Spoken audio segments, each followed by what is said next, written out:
भाषण करने की मुझे और जो राजनीतिक होते हैं, नेता होते हैं, उनकी आदत होती है। किंतु आज मुझे मेरे भाव व्यक्त करने के लिए उचित शब्द ही नहीं मिल रहे हैं और आप सबके प्रेम से ऋणमुक्त हो सकूं या नहीं, मैं आजीवन आपके प्रेम का ऋणी रहूंगा।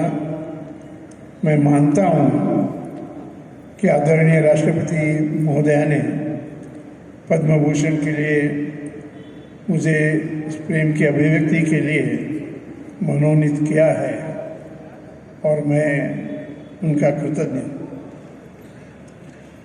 अब जब यहाँ खड़ा हूँ और मेरे उम्र का भी उल्लेख हो ही गया, 90 के नज़दीक जा रहा हूँ, तो क्या कहना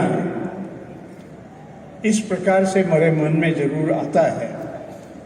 मेरा जीवन कैसा रहा उसके बारे में भी बताया गया, लेकिन मुझे जिनके कारण राष्ट्रीय स्वयंसेवक संघ में या बाद में भारतीय जनसंघ में विद्यार्थी होते हुए काम करना चाहिए ऐसा लगा, उसमें दो नाम मैं बताना चाहूँगा। एक तो डॉक्टर श्यामा प्रसाद मुखर्जी, कश्मीर के विषय पर प्रधानमंत्री पंडित नेहरू जी से विवाद निर्माण होने के बाद उन्होंने इस्तीफा दिया और बाद में भारतीय जनसंघ की स्थापना हुई।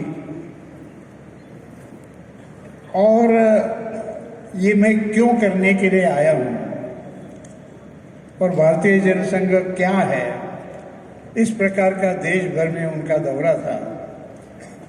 उन दिनों में मैं पुणे में कॉमर्स कॉलेज के दूसरे क्लास में था, तो उन्होंने जो सारी बातें बताई उस पर ऐसे लगा कि देश के लिए कुछ करना चाहिए।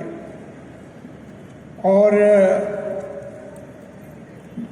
राष्ट्रीय स्वयंसेवक संघ में तो मैं बचपन से ही जाता था, तो वहाँ जो बताया जाता है, वो हम खेलते हैं, ये होता है, अपना कर्तव्य कैसे बनता है।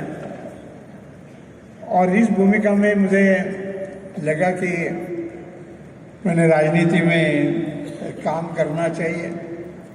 लेकिन जब काम करते थे जनसंघ का, तो उन दिनों में जनसंघ ये नाम लोगों के पास पहुंच जाए, जीते या हारे, और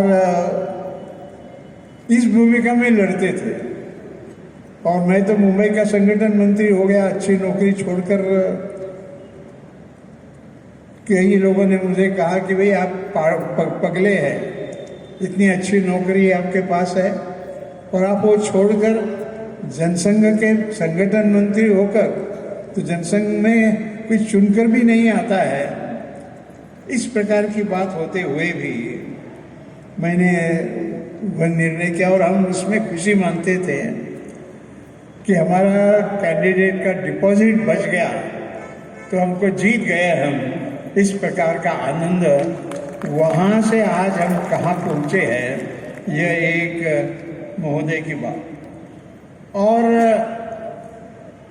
एक पंडित दीनदयाल उपाध्याय जी के विशेष 3 भाषण सुनने का मुंबई में ही मौका आया था और उन्होंने अंत्योदय के बारे में भूमिका बताई थी कि आखिर हम कर रहे हैं, राजनीति में हैं, तो राजनीति में काम करते समय